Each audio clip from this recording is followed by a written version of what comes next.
ఉన్న బంగారాన్ని విడిపించి ఆ రోజు ఆన్లైన్ రేటుకే మేము కొంటాం. Sharma gold company.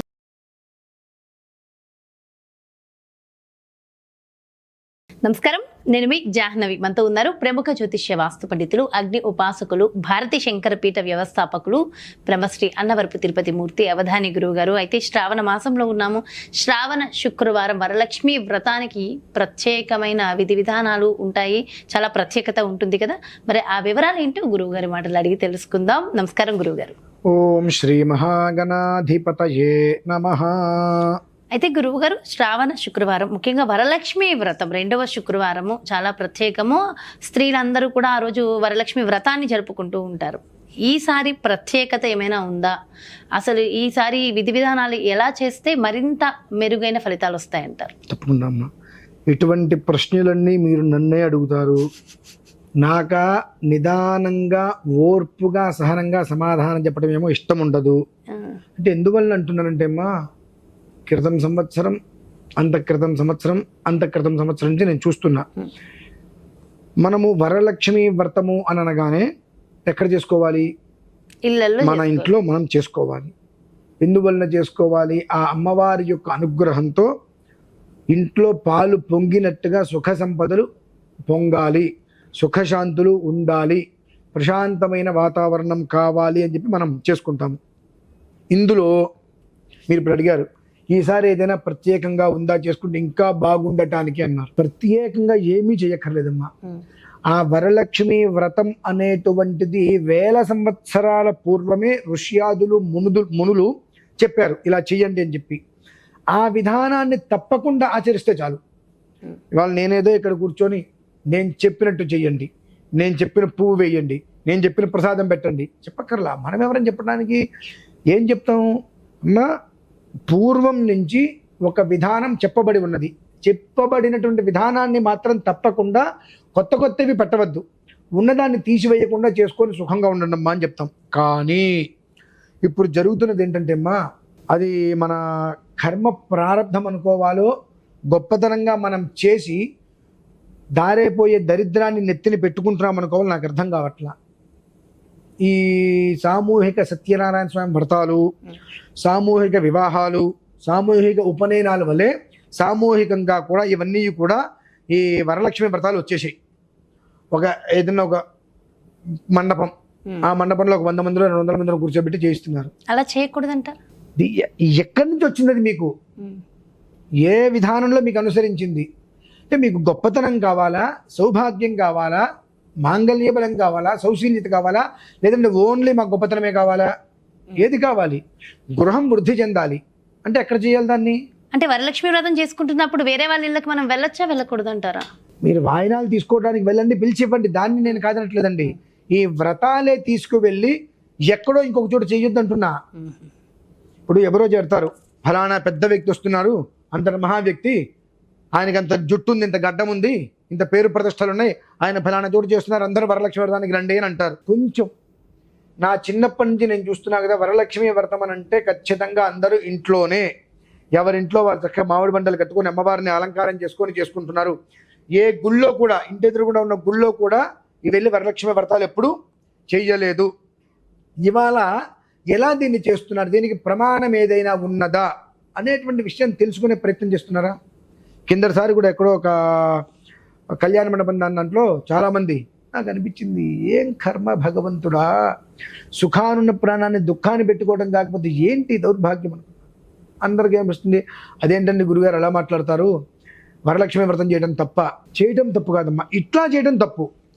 ఎందుకంటే నీ ఇంటిని, నీ గృహాన్ని నిలబెట్టేటువంటిది, వరాలు ఇచ్చేటువంటిది, కుటుంబ సమేతంగా చక్కగా కూర్చొని నిర్వహించేటువంటిది వరలక్ష్మి వ్రతం. దాన్ని నీ ఇంట్లో నువ్వు చేయకుండా పరగృహంలో లేదంటే వసతి గృహంలో నువ్వు చేస్తున్నావు. అంటే నీకు ఇల్లు ఉందా లేదా? నీకు ఇల్లు ఉందా లేదా? నీకు ఇల్లు ఉన్నప్పుడు ఇంట్లో లేకుండా పరగృహంలో నువ్వు ఎలా చేస్తున్నావు? అంటే నీకేం అవసరం లేదు, నేను ఎలా ఉన్నా పర్లేదు, నా ఇంట్లోంచి మొత్తం వెళ్ళిపోయినా పర్లేదు, నేను నలుగురిలో వెళ్ళి నేను చేసుకుంటా మినహాయిస్తే నా ఇంట్లో నేను సవ్యంగా చేసుకొని సుఖంగా ఉండను అని నీవు కోరుకునేది అదే కదా. అయితే గురుగారు అసలు వరలక్ష్మి వ్రతం వెనుకున్న అసలు ఆంతర్యం ఏంటి? వరలక్ష్మి వ్రతం అనేటువంటిది మనకు చెప్పబడింది కదండి, అంటే వరములు సంప్రాప్తము చేసేటువంటిది. ఇంకా దాని గురించి మనం చెప్పుకుంటూ వెళ్ళాలి అని అంటే నాకు మీరు ఇచ్చే సమయం నేను చెప్పే సమయాలు రెండు సరిపోవు. అంటే వరములు మీరు నేను ఆయన ప్రతి ఒక్కరూ కూడా సాగ్ర వర్ష శతపర్యంతం సుఖేన జీవన సిద్ధ్యర్థం. సాగ్ర వర్ష శతం, వర్షం ఉంటే సంవత్సరం, శతం అంటే 100, అంటే బ్రతికినంత కాలము కూడా 100 సంవత్సరాలు కూడా సుఖవంతమైన జీవితం ఎప్పుడూ కూడా 10 మందికి పెట్టి మనం తినేటువంటి స్థితి. అంతకన్నా మూలమేమిటి అంటే వరలక్ష్మి వ్రతం అనేటువంటిది కల్పసూత్ర విహితానుసారంలో చెప్పబడిన రీతిగా మనం చేశాము అంటే మన చెయ్యి ఎప్పుడు కూడా ఇలా ఉంటుంది మినహాయిస్తే ఇలా రానివ్వవద్దు అని అమ్మవారిని కోరుకోవటం, వేడుకోవడం. ఇలా అంటే మనం అడుక్కోవటమే, అడగటం.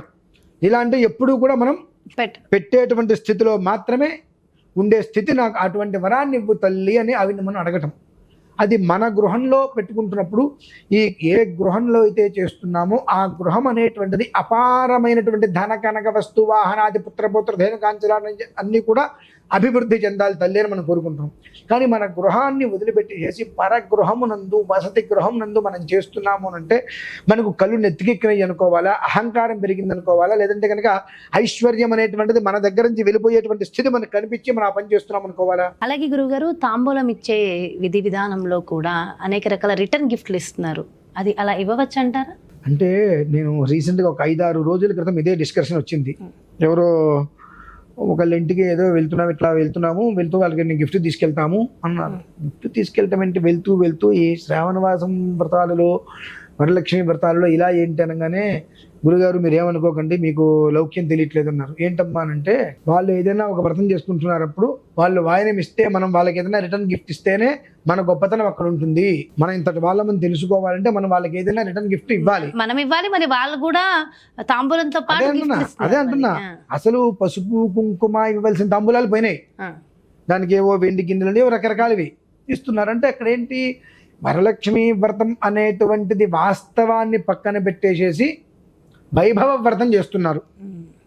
వైభవ లక్ష్మి కాదమ్మా, వైభవం, కేవలం వైభవం మాత్రమే ఇక్కడ కనిపించాలి. నేను ఇంత, నా విధానం ఇంత అనేటువంటిది కనిపించాలని చెప్పి చేస్తున్నారు. అదే నాకు ఇప్పుడు మీరు అడిగితే నాకు అదే గుర్తొచ్చింది. రిటర్న్ గిఫ్ట్ వాళ్ళు వాయనంగా ఏదైనా ఇచ్చినప్పుడు రిటర్న్ గిఫ్ట్ ఇస్తేనే మన వాల్యూ పెరుగుతుందండి. అక్కడ లేదంటే మనకి వాల్యూ పెరండి అన్నారు.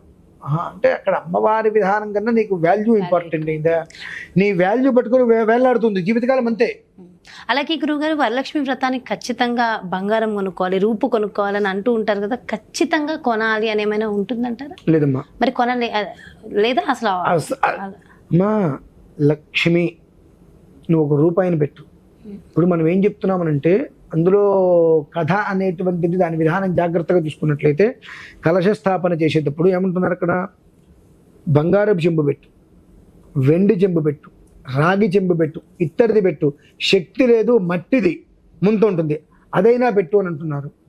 అంటే మట్టిలోంచి బంగారం వచ్చేది, మట్టి కలశమైనా నువ్వు పెట్టు అంటున్నారు. ఖచ్చితంగా నువ్వు ఆ రూపు కొనాలి అనేటువంటి రూలు శాస్త్రం ఎక్కడా కూడా లేదండి. అమ్మవారి యొక్క రూపు అనేటువంటిది మనకు కావాలని కోరుకుంటాం కాబట్టి, మెడలో కట్టుకోవాలనుకుంటాం కాబట్టి ఆ రోజు నాడు కొనుక్కొని అక్కడ అమ్మవారి దగ్గర పెట్టి కట్టుకుంటున్నారు.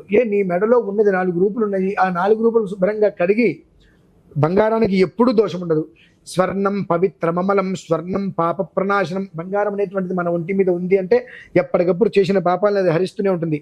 ఆ బంగారాన్ని శుభ్రంగా కడిగి అక్కడ పెట్టి మళ్ళీ దాన్ని అర్చన చేసి మెళ్ళ వేసుకోవచ్చుగా. బంగారం కొనాలి అనేటువంటిది ఎక్కడా లేదండి. ఎందువల్లంటే మీరు అడిగిన ప్రశ్న చాలా ఉత్తమం. కొంతమంది అర్రే నేను వాళ్ళు రూపు కొనలేకపోయిన అమ్మవారికి అని మెంటల్గా, అస్సలు అటువంటి ఆలోచనే లేదమ్మా. నువ్వు గాజు పెట్టు, అంటే సౌభాగ్యానికి సంబంధించినటువంటి వస్తువు ఏదైనా పెట్టు. అక్కడ పసుపు కుంకుమ గాజులు, మట్టి గాజులు పెట్టుకో, మట్టెలు పెట్టు, ఏదైనా నువ్వు అక్కడ పెట్టు. లక్ష్మీ రూపమే కదమ్మా ప్రతి ఒక్కటి. ఆ లక్ష్మీ రూపంగా భావించిన వేది పెట్టినప్పటికీ కూడా నీకు అది ఉపయోగిస్తుంది. లక్ష్మీ రూపంగా కాకుండా నన్ను చూడండి, నా గొప్పతనాన్ని చూడండి అనేటువంటి విధానంలో వెళ్ళారా, అందరూ గొప్పతనాన్ని మాత్రమే చూస్తారు. అమ్మవారు కళ్ళు మూసుకుంటాం. మనం భగవంతుడి దగ్గరికి వెళ్ళి ఇలా కళ్ళు మూసుకుని నమస్కారం చేస్తాం. ఎక్కడికైనా వెళ్తాం, దగ్గరికి వెళ్ళగానే చక్కగా స్వామివారిని ఇలా చూసి నమస్కారం చేయం, ఇలా కళ్ళు మూసుకుంటాం, ఇలా పడు తోసేస్తాడు. స్వతహాగా మనం చేస్తాం. ఈసారి అమ్మవారు ఏం చేస్తుంది, నీ గొప్పతనం నాకెందుకని చెప్పి ఆవిడ కళ్ళు మూసుకుంటుంది. చాలు, ఏం అక్కర్లేదు అంతకు మించి. అయితే గురుగారు ఇంకొక ప్రశ్న ఏంటంటే, వరలక్ష్మి వ్రతాన్ని ఉదయమా సాయంత్రం ఏ సమయంలో చేసుకుంటే ఉత్తమమైన ఫలితం ఉంటుందంటారు? ఉదయం పూట చేసుకోవాలమ్మా. ఉదయం పూట చేసుకుంటే మంచిది. సాయంకాలం కూడా మళ్ళీ పునః పూజ చేస్తూ పునఃపూజ ఎట్లాగో చేసుకోవాలి కాబట్టి ఉదయం పూట చేసుకొని దాన్ని జాగ్రత్తగా కాపాడుకుంటూ వచ్చి సాయంత్రానికి పునఃపూజ చేసుకోవాలి అంతే. ఉదయం పూట చేసుకోవడం అత్యంత శుభప్రదం. మరి ఉదయం పూట కుదరకపోతే తింటం అనేట్లేదుగా మనం. అంతే, ఆ రోజు ఖచ్చితంగా కుదుర్చుకోవాల్సిందే. ఎంతో అద్భుతమైన విషయ పరిజ్ఞానాన్ని అందించారు గురుగారు. Thank you so much. నమస్కారం. చూసారు కదండి, ఇది మరి వరలక్ష్మి వ్రతానికి శ్రావణ శుక్రవారానికి సంబంధించిన ప్రత్యేకమైన విషయ పరిజ్ఞానం. గురువుగారు మరి మాక్సిమం మనకున్నటువంటి సందేహాలన్నీ కూడా కవర్ అయ్యాయని అనుకుంటున్నాను. ఇంకేమైనా ప్రశ్నలున్నా ఖచ్చితంగా పంపించండి, వాటికి సంబంధించి కూడా మరిన్ని వీడియోల ద్వారా మీకు అందించేస్తాం. మరో ప్రత్యేకమైన కార్యక్రమంతో మళ్ళీ మీ ముందుకు వచ్చేస్తాను. మరి అలాగే మీ యొక్క జాతకానికి సంబంధించి కానీ, లేదంటే మీ ఇంటి వ్యాపార వాస్తుకు సంబంధించి కానీ, అలాగే గురువుగారు లోక సంక్షేమం కోరి ఎన్నెన్నో హోమాలు వ్రతాలు కూడా నిర్వహిస్తూ ఉంటారు కదా, వాటికి సంబంధించిన వివరాల కోసం కూడా క్రింద డిస్ప్లే అవుతున్నటువంటి నెంబర్స్ కి కాల్ చేయండి, డీటెయిల్స్ తెలుసుకోండి. నమస్కారం. సుమన్ టీవీలో మీ పర్సనల్ అండ్ బిజినెస్ ప్రమోషన్స్ కోసం కింది నెంబర్ కి కాంటాక్ట్ చేయండి.